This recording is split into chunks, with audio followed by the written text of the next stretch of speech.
भाईजान, बात यह है कि ये जो जगह है इसको ब्राह्मणाबाद बोलते हैं और इसका कोई भी काबिल यकीन कोई तारीख़ नहीं है।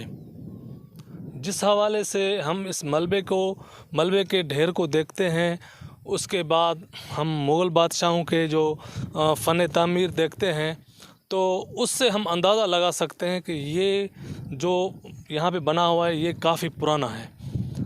तो इसका कोई काबिल यकीन तारीख़ नहीं मिलता, मगर इसको कहानियों में लोग पेश करते हैं। वो बोलते हैं कि ब्राह्मणाबाद जो है यहाँ पे राजा डाहिर का मरकज़ हुआ करता था, यहाँ पे उसका हेडक्वार्टर था और यहाँ से साथ में सिंधु दरिया जो गिलगित से निकलता था वो यहाँ से गुज़र कर जो बम्भोर का बंदरगाह है दीबल, वहाँ तक ये शहर यहाँ से तिजारत के ज़रिए जो है ये शहर आबाद था और अरब व हिंद में इस शहर से तिजारत किया जाता था। और यहाँ पे जो जिस हिसाब से सोने के सिक्के और जो पत्थर मिले हैं याकूत या मरजान वगैरह, तो इससे अंदाज़ा यही है कि यहाँ पे अमीर लोग रहते थे और बहुत कारोबार का मरकज़ था। तो इसके हवाले से आप थोड़ा सा ये बताएं कि ये जो कितने साल तकरीबन इसको ये पुराना इलाका है और ये इस पर इंतज़ामिया की जानिब से तवज्जो क्यों नहीं दी गई, इसकी क्या वजह है? भाईजान, बात यह है कि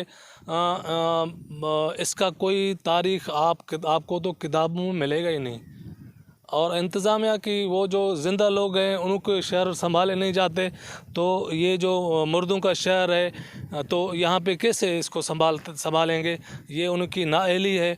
यहाँ ये शहर तकरीबन हम अगर इसको सही नमूने से इसको देखें तो ये तकरीबन 50 किलोमीटर तक इसका जो है इराज़ी चारों तरफ 50 किलोमीटर है, इससे भी ज़्यादा हो सकता है, मगर इस टाइम ये बहुत थोड़ा जो मरकज़ था जिसमें बड़े बड़े इमारत थे वो टुकड़ा रह गया है। बकाया जो है ना उनको ख़त्म करके ज़मीनें बना दी गई हैं। कब्ज़ा माफिया ने इन पे कब्ज़ा कर लिया? जी बिल्कुल, कब्ज़ा माफिया ने हर तरफ से जो है ना ज़मीनों का कब्ज़ा किया हुआ है। तो हम मुतालबा करते हैं कि ये जो तारीख़ी विरसे हैं ये हमें तारीख़ बताते हैं और इसको हमें संभालना चाहिए।